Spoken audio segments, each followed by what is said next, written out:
Okay, let's begin. I am Lanice Antoine Shelley, and I'll be your host through constructive, healing-based conversations designed to illuminate the adoptee, parents, and the adoption curious. We center the topics around community, mentorship, leadership, and healing, so you get a multi-dimensional view that is ultimately empowering. These are the voices who could not speak when they were young.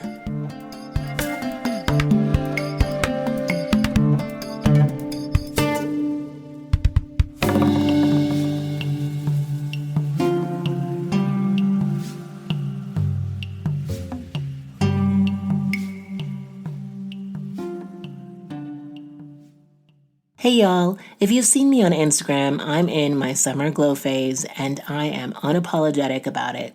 My hair is luscious. Fun fact, I didn't start properly treating and doing my own hair until I was a grown adult because like many Black adoptees, no one showed me how to do my own hair. And because I love you all so much, I'm going to share with you my hair secret. I'm always on the lookout for things you'd love and things that will enhance your well-being inside and out. We Unique Cosmetics sent me their Moisture Lock pomade and scalp and hair therapy oil from their Metamorphosis line, and it's so decadent, light, and nourishing, fam. This has become a hair routine staple. It has a soft lemongrass scent that people comment on when I walk by or when they're doing my hair because now I have boho locks.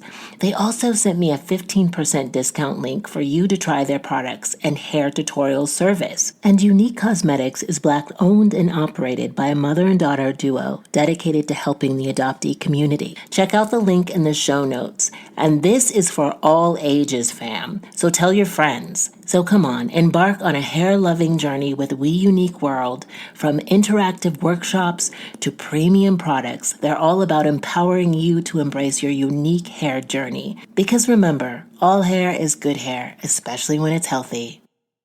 Merry holidays, fam! How are you? What are you up to? This week was more low-key for me because I'm on the other side of some major deadlines. I do have to admit that I downplay the holidays. You may have seen this on Facebook or Instagram posts, but it's true. The holidays can spur people into a scarcity mindset because they don't have the family, home, or finances to participate like they want to. It's taken me a long time to just reimagine the holidays for myself in a way that truly makes me feel the magic of the season. I've spent more Christmases alone or with random friends than I can count, which actually works out for me. Perhaps it's a fear of not wanting to be disappointed. I even stopped decorating years ago, but I still make sure those around me who are excited feel my support and delight. I still gift people paintings or something crafty. Whatever it is, I make sure it is simple and thoughtful. We get so caught up in the consumerism of it all that it's easy to succumb to a feeling of, I don't have enough to give. I know I'm not alone in this thinking. There are many who think this way. The key is, though, that no matter how much I downplay it, I make sure I don't pull anyone around me down. So be mindful of what you're projecting. I guess that goes for everything, right?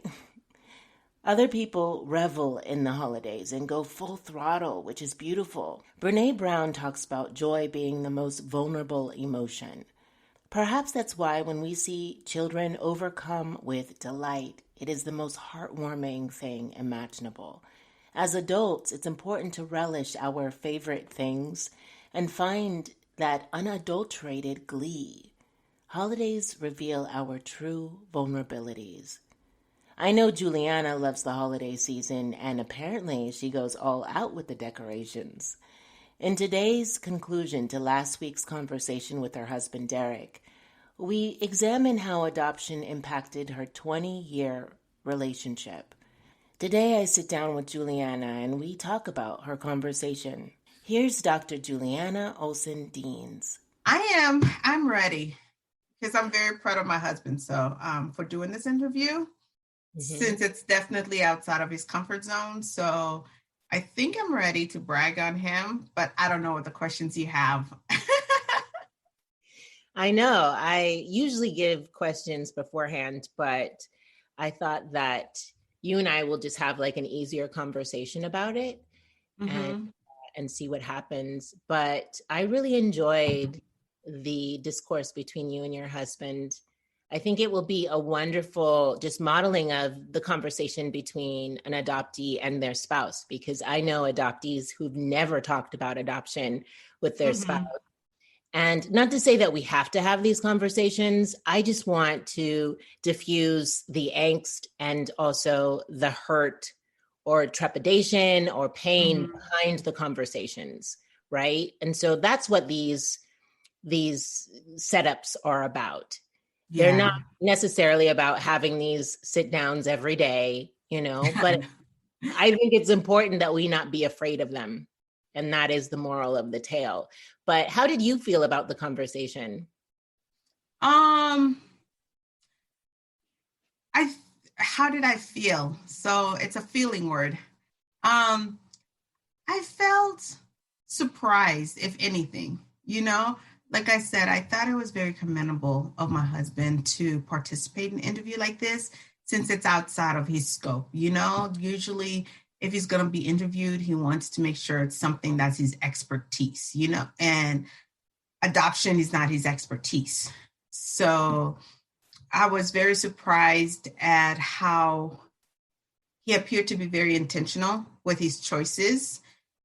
They're, I believe, honest. I did think that he did filter a little bit more than I was expecting him to filter, but I think he did well verbalizing him, his thoughts, his feelings. There are a couple of times when I wanted to add on or I wanted to subtract from statements he made, but I had to put myself again more of the interviewer position and just say this is his views on what it's like, and for the purpose of the segment, I have to let his voice be heard and not for me to try to dilute, any of that information.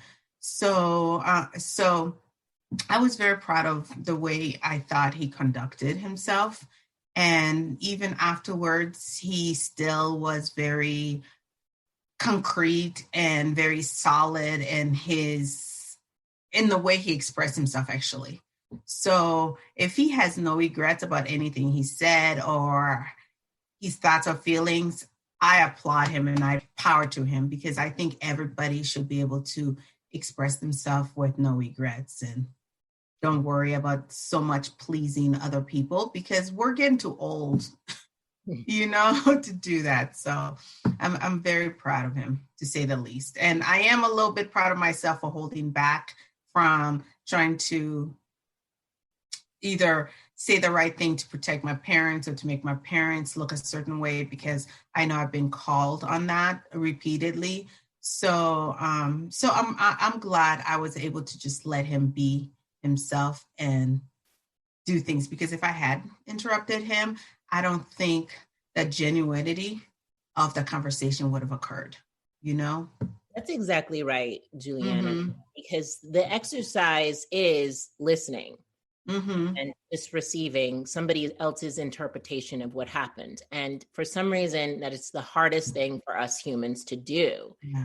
You exhibited Mm-hmm. that beautifully. And we really got to see your husband's perspective because you were able to restrain yourself and just listen, be an observer. Mm-hmm. And in these conversations that are a bit harder, can easily become contentious. It becomes even more challenging to allow somebody's interpretation to Yeah. unfold. And I think the reason why it's hard for me sometimes to not do so is it goes back to the adoption loyalty. I have no problems listening to you, seeing where you're coming from. But, when it's about your family, sometimes you feel like you have to protect. And I think adoptees feel more of that, because we've been taught, at least this is my opinion, is sometimes it seems like we've been taught half brainwashed as far as how growing up you've been saved by these people. So you need to always have this heart of gratitude. And the way you do the heart of gratitude is you can only let your parents or your family, your adopted family, appear in a positive light. And unfortunately, my parents, my family, we're humans. They're not going to act in a positive way all the time. I don't always. So I think part of my adoption journey and part of my healing is allowing people to say, hey, you may have seen your parents this way, but some of us saw your parents this way, and this is the reason. And allowing them to explain that. And my husband knows how often I talk positively about my adopted parents and how grateful I am to them for the sacrifices they made. But I also remind people my bio mom made a lot of sacrifices as well. And I hate the fact that we don't acknowledge some of the sacrifices that biological families made in order for this adoption to occur. You know, if I'm going to be grateful, I need to also be grateful to my biological family for having the courage to let me go, you know, and for letting the courage of trusting somebody they don't know almost anything about. In my situation, my mom may have known a little bit on paper about them, but they really didn't know anything. And I think that's courageous to trust that somebody's going to take care of your kids.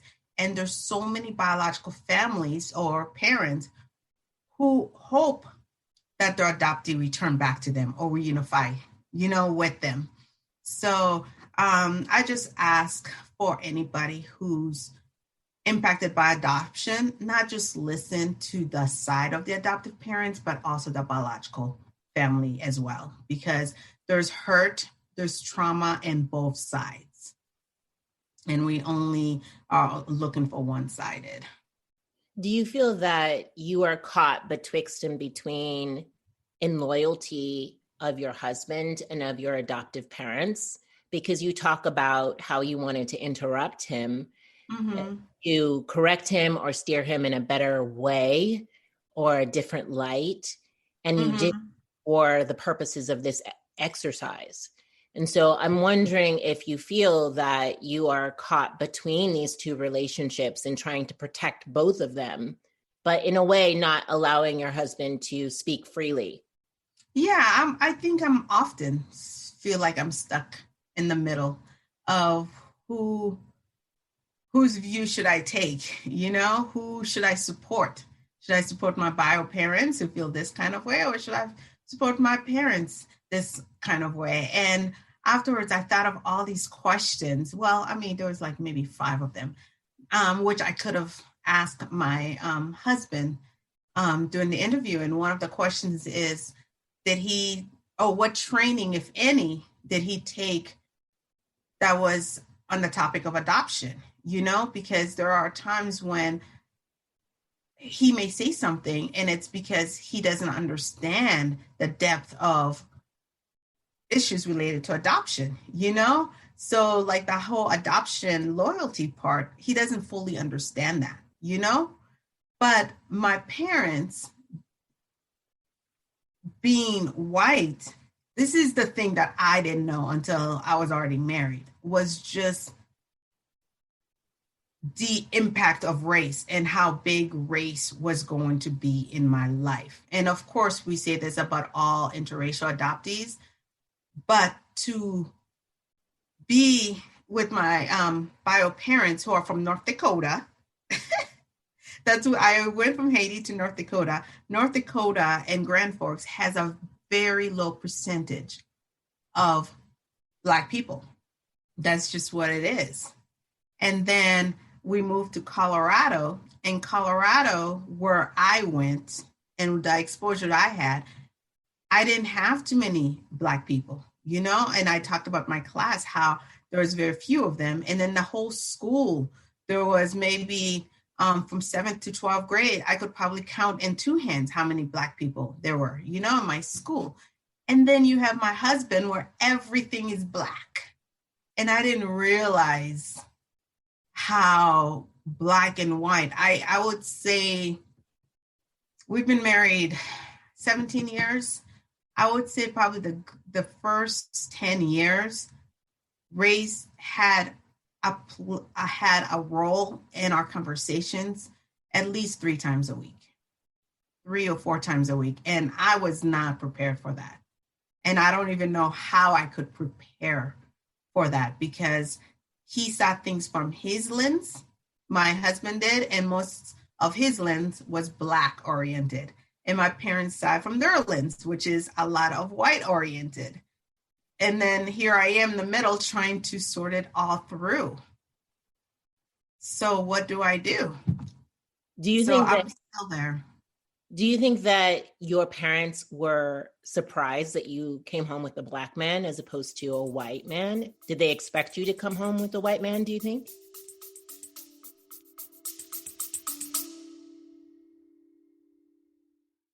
Hey, I want to share with you something that has changed my life. It's more like someone, my therapist. Why is she so important? Well, because I want to win in this life. I want to break through the carousel of stories I've compiled that hold me back, that keep me from expanding into my full potentiality. Stories of unworthiness, not enoughness, and even stories of questioning why I am here. I also want to stop dumping my unsorted feelings on the people around me and reacting with the same behavioral patterns that keep me stuck. Conversations with my therapist have made me more confident, clearer in my intention, and more centered in my spirit. That is why I am elated that we are sponsored by BetterHelp, where you can, from wherever you happen to be right now, match with a therapist tailored to your exact needs. With BetterHelp, you can tap into a network of over 30,000 licensed and experienced therapists who can help you with a wide range of issues. Someone who you can text at any time and schedule online for either a chat, Zoom, or phone call. And if it turns out that your therapist isn't the right fit, you can switch to a new therapist at no additional cost. Visit the link in the show notes, betterhelp.com, when they were young, to get 10% off the first month. You need to click the link in the show notes in order to get the 10% discount. I want to see you win, beloved. Let's do it together. Visit the link, betterhelp.com, when they were young.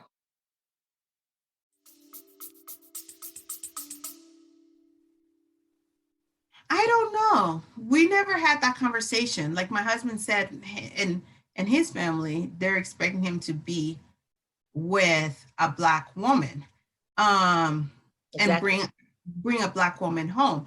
We never had that conversation. I never felt pressure that I had to date a certain way. Like I was with one guy one time who I brought home. He was blonde hair and blue eyes, and then I love Latin community. So I would hang out with the few people that were. So I don't think my parents really cared. I honestly don't think they cared about the race. I think for them, the big thing is they wanted to make sure the person was spiritually minded and had a good relationship with God, first and foremost. And then they took good care of me financially, so emotionally, a lot of the things that other parents have. Now, I can tell you, which wasn't brought up, is there were some people, because of the way I guess my husband acted, they said that they thought for sure he would end up with a white girl. So they used to say I was the closest to a white girl that my husband could be with who's Black. Yikes. That's terrible. So, figure that out. That's for the audience too. Yeah. Well, that goes under language not say to an adoptee. Yeah. But that's interesting that they had or did not express any expectations as to the kind of person that you ended up with. Mm-hmm. And you said that they have a strong relationship with Miles, your son. Yes. And so how is it, have you talked to Miles about your adoption at all? Does he know that you're adopted? Oh yeah, Miles knows I'm adopted. He's known for a long time. I mean, it's not something you can hide when both of your grandparents are white, you know? So, yeah, it's not something you can hide. He knows. And I think he's not he's used to being around white people, to say the least. Because I remember when we would go places, he would say, "Oh, mommy, there's another kid who looks like me if they had brown skin." So he and he didn't get that opportunity too frequently, unfortunately, because I'm really, really out and about. And that's one thing, depending where I'm at. In Florida, it's definitely more diverse. So Florida, you'll see people from all different cultures, almost anywhere and everywhere. And this is Fort Lauderdale, West Palm Beach. So it was easier for him to see people of his same skin tone, but they could be Cuban, or they could be Colombian. And he thought, they were just English speaking Black people, but no, they're Latin. Or there was somebody, I think somebody Black who was from England and like Switzerland, like, so from different parts of the country. So for him, that was normal. So, and sometimes I wondered if it would have been better to stay in South Florida just because of the exposure of the diverse population. Because here, come to Colorado, almost everywhere we go, he's like the only kid with that same skin tone, because I'm very much about out and about and having him experience life. And some people here kind of make fun of me because that are Black. They'll say, "Oh, you live in a rich part of town," because I live in the north side, because they say there's more Black people in the south side of town. And it's not that I do that purposely, but that's what I know from when I used to live in Colorado, is I live in the north part of town. That's interesting that you bring that up, because I Mm-hmm. live in northern part of the city, and South Chicago is considered the Black side of town. And so therefore it's, people say that it's segregated, but in my neighborhood, I feel like there's a lot of diversity, and I need diversity of culture too. There Yeah. are a lot of Africans and Caribbeans in this area, Hispanics, all of that in this community. But as you said, like, I probably won't plop myself in a Black community unless Mm-hmm. it checks all the boxes. Like, I want a Whole Foods near me. I want Trader Joe's accessible. I need the public transit to be accessible. All of those things. And if those things are true in that community, sure, I'll check it out. But Mm-hmm. I like a neighborhood that I can frequent cafes and things like that. And unfortunately, those are the gentrified neighborhoods. Those are the Yeah. neighborhoods that are predominantly white. And you go into the South Side and there's not a cafe to be seen, at least that I Yeah. noticed. And there, I don't know if there is a Whole Foods, but yeah, I completely understand. And that's why I always go back to our upbringing conditions us and informs us. It is not an indictment, and it is okay to choose those neighborhoods, right? And Mm-hmm. for some reason we're made to feel guilty about these decisions, about these preferences, and everyone has preferences that have Yes. been engendered into them through their upbringing, and everyone has a right to those preferences. I do think that people of color get more flack for choosing things that are not as overtly Black as, Yes. or embraced by the Black culture. No matter what culture you're from, I think that BIPOC people are on trial for those things more often than white people, who can live in various neighborhoods and go as they please, and people just say, "Oh, well, they have a right." Yeah. Yeah. And it's unconscious. Like after a while, like you said, when you have a preference, you just know, you just like, this is my preference, this is where I want to be. and you just choose unconsciously. So that ingrained is so deep that there was one time, I can tell you this actually, there was one time, this back in college, when I lived with another group of girls, and it was like in a Black neighborhood. That's the only time I ever remember living kind of like in a Black neighborhood. And I remember one of the roads that we would go to, and it was me and this other girl, Keisha. I have to do a shout out for her because we're driving. And this is almost like my first time. And it goes back to something my husband said when he said, I've never been around so many Black people in my life. So I was driving in this road, Palm Beach Lakes, and around me was predominantly Black. And the first thing I did was lock my doors. And a lot of people will say that's some racist BS, but I'm very unfamiliar. It's conditioning, though, Yes. because if you look at what is being perpetuated in the news, Mm-hmm. in every way of life, you see a certain demographic being portrayed a certain way.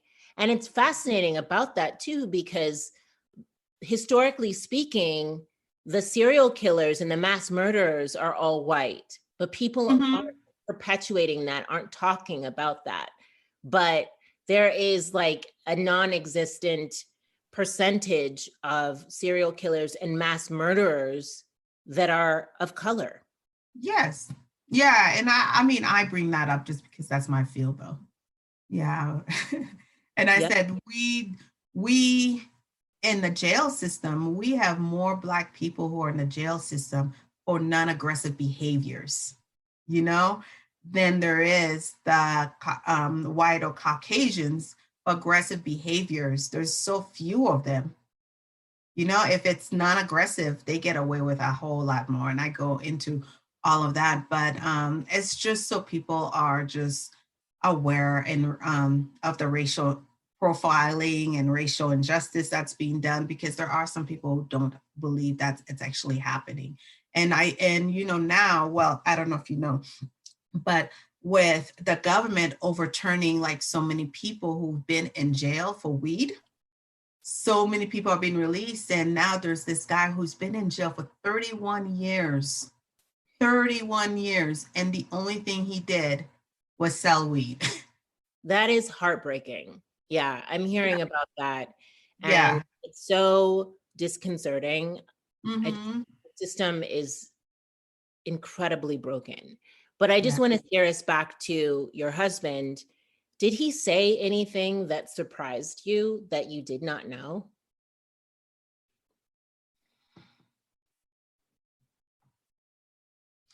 It's not anything that I didn't know, but it always shocks me when he brings up the fact that his family actually made a point to say, make sure you don't bring anything or anyone who's not Black into the family. I've seen that in the movies, but I've never seen anybody where that actually applied to them. So anytime he says it, it's just shocking to me because, again, my parents didn't put a certain race on me or a certain anything. So to me, it's just like, wow, that's an issue. And let me tell you also. What kind of issue, though? Because I understand where they're coming from, even though I date people of all colors. Mm-hmm. And I love seeing interracial couples everywhere. And it's actually, the percentage is going higher every year. And I think that's a beautiful thing. And I'm a participant of that. Mm-hmm. But I understand where they're coming from, because his parents lived in a time where they witnessed so much discrimination and racism, and the shock of it to have a white person come into the family. I totally understand where they're coming from with that argument. Well, for me, the reason why I have an issue, well, actually, before I answer that, for where he's from, there's still racism and there's still segregation. I remember that was one of the first places where I went to the store and there was a lady following me when I was shopping for clothes. And I was just like, what? This actually happens? So I was totally shocked by that. And so there's some parts where that's still happening from his little town, even in 2020, unfortunately. But It the happens reason, in Chicago too. That happens in Chicago. I've experienced that in the Midwest. When I lived in Milwaukee, my experience in Milwaukee was one of the worst I've ever had anywhere. And I've lived in 6 states. And yeah, I experienced discrimination of a magnitude I had not prepared for. wow, see, and it just hurts me when I hear things like that because I've experienced some, but I don't think it's to the magnitude of maybe something you've experienced. And I just don't like that injustice. And the reason why for me it's an issue is I know more about that little town as well as some of his family members. And honestly, it bothers me because it just seems to me that that was almost the only criteria. Their expectations were so low, Mm. you know? And I've seen, well, the, let me not put her business out there, but when his dad met me, his dad did his little checkpoint, right? You've never been to jail? No, no, sir. You don't have a kid? No, sir. You're going to college? Yes, sir. Oh, you're a perfect catch. Really? That because I'm black? That's all it takes? So to me, it's just the expectations were too low. Well, I hear you on that Mm-hmm. because for me, I think that it is a huge thing to have someone of the same race, to be with someone of the same race changes a great deal of things, a great deal of miscommunications and arguments and misunderstandings about things. Because I've been in relationships with a white man who I had to explain to him why I had an Iman beauty book that was devoted to women of color. And he didn't understand why there weren't any white people in that book. And I was infuriated Yeah. because you go to the magazine stand and all of the magazines are devoted to white people. Nude, the color nude Yeah. is white, it's Caucasian. And Yep. it wasn't until the last 3 years that they've evolved past that and Yeah. created nudes for all hues. Yes. And so it's very interesting talking about race and dating, and we don't have to go too deeply into it because Yeah. this is a completely other episode. But I appreciate your candor and I appreciate your conversation with your husband. I think that we've learned a great deal from both of you. Mm-hmm. Is there anything else that you thought that occurred during the conversation that you'd like to share with us? Well, I think whoever does this again, please make sure you ask the question like, who or like what event do you believe played a significant role in you forming your identity? And that was one of the things I wish I had asked my husband because looking back, I realized, yes, he was helpful in some of the information that was related to um, Black American, but I've always been proud to say I was Haitian, from day one. And the people who played a significant role in that were really Elmos and Nerva, who were Haitian. And believe it or not, this girl named Sashika, who is Jamaican, she also played a role too because she discussed the Caribbean. And between the three of them, I was able to kind of decipher the difference between the different types of Caribbean folks. So that was very helpful. And then I also did volunteer with some at-risk youths that were predominantly from Haiti. So they also introduced me to the food. So I wish I had asked him that question when I had interviewed. So the audience could understand how it really came into a full circle because he was hoping that I would find my wholeness and my completeness from being reunited from my bio family. But I think it really also happened with those youths and Elmo, Sasha, and Nerva. I think they played a significant role in that. Well, I won't ask you about where to apply courage because I feel that you applied courage here in this conversation, in the conversation with your husband. And all of these things are so valuable to the listeners and to myself. And one of the greatest takeaways that I had was that you've been married and together for 21 years. Can you give us just a little advice as to how you kept the love flame going for 21 years? Okay. First, I want to say that in adoption has a higher rate of divorce, you know, and some of it could just be simple as the race thing or identity, because especially when you get married so young, when you first get married, you're really marrying for love, they say. And then the second time it's for convenience. But look at 22, 23, you're looking for somebody to complete you, you know? And the sooner you learn, I think anybody learns, no one can complete you. You have to complete yourself. You got to go for your own inner peace.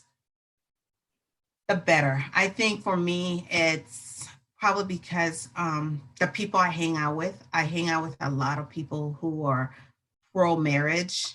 And with that being said, they totally preach about forgiveness, the importance of forgiveness. They preach about trying again. Every day is a new day, letting go. So one of the things is I don't go to sleep angry with my husband, and well, also the other issue is I'm not really an angry person. And they said this could be a Haitian thing where I could be mad at you, angry with you, but I'll still feed you. And I won't be putting any kind of poison or anything in there, So just forgiveness, being at peace with yourself and your decisions and your inside. But I think the more you know about yourself, the better. And I think really the secret is for those who are getting married now, trying to date, is don't settle in the beginning, because if you settle in the beginning, you're going to regret that. And then when you find yourself regretting, you want a divorce, but instead just find something to be grateful every day. I think having a heart of gratefulness is probably the secret of a lot of things. And the best thing for us that makes it work is we thoroughly enjoy raising our son together. I'm not built to be a stepmom. I'm not built to be for baby mama drama. But even if I was right now, I think we do a really good job raising our son together. So I like to see how our son comes and grows up to be, and try to avoid being a statistic, even though they're false anyway.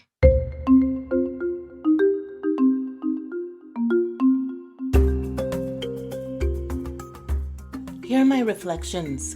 1. Let your loved ones' voices be heard, and don't try to dilute or steer the conversations. This is an exercise in listening. 2. Biological families make sacrifices as well, which include the courage it takes to trust someone with their child. There's hurt and trauma on all sides. 3. We cannot downplay the impact of interracial adoption. Race has a role in every person of color's life. It is a privilege to not have to deal with race. If you can think, I've never witnessed racism, then that is a profound privilege. And people have actually said that to me about racism, that they have never witnessed it, so therefore it must not exist. If you think that no one notices that your child is of another race, that not only is egregious mistake, but you are discounting your child's experience. Because trust me, your child has noticed. To this day, when I go out with my mom, people never think we're together, and they always address her first, then me. I was showing my mom some supplements in a store that I love in Chicago, and the salesperson came up in a huff asking if she could help my mom instead. All my life, I've noticed the disparity, but I never said anything to my mom because I didn't know how. 4. Empower these children so that their experiences and words are safe in the house they are brought up in. Validate their perspective and experience by talking about it. Then the conversation becomes easier, and they don't have to grow up feeling like a misfit in communities that look like them. 5. Let's just assume that anyone who is married is pro-marriage. I suggest you be pro-listening. Even though adoptees have a high rate of divorce, that is only a statistic. It isn't fate. And if you do end up divorced, it still doesn't mean that you're an anti-marriage person. It means that you value your spiritual safety enough to get out of something that's not working for you. I suggest you look into Esther Perel's work on relationships. I just read her book, Dating in Captivity, and it is so good. She speaks to the evolution of partnerships. Whether you're partnered or solo, let's continue to do the work on ourselves individually. It takes commitment, equanimity, and trust in every relationship. We all know it takes work. As always, with these adoptee interviews, I give them core questions and they create an authentic conversation with a loved one. If you haven't listened to part 1 with Juliana, where she chats with her husband, take a listen. It brings to light how your adoption may impact the people you love. Thank you again to Juliana for this illuminating conversation, and thank you at home for taking a recess from your festivities to listen and learn with me. Go ahead and write a review so that the people who need to hear this can find us. You can also find me on Instagram at Young Adoptee and my website. I have a super funny play coming out in January, and you can learn more about my play called Pretended on my website at laniceandjuanshelley.com. Above all, make sure you do holidays your way. And oh my goodness, next time you'll be hearing from me, it will be next year. I cannot believe we got through this year, my friends. Oh my God. It is truly miraculous. So I look forward to being with you next year. Until then, happy, merry, glorious holidays to you. Another beautiful episode. Thank you so much for listening, and thank you to my guest today. If you liked this episode, the best way to support me and this work is to write an iTunes review, a 5-star review. This helps us reach the top of searches and helps more people to find us. And if you personally want to connect, please reach out on Instagram or Facebook. And I have some great resource material on my website at laniceandjuanshelley.com. So go on over there too. Until next we meet, go gently and have courage, my love.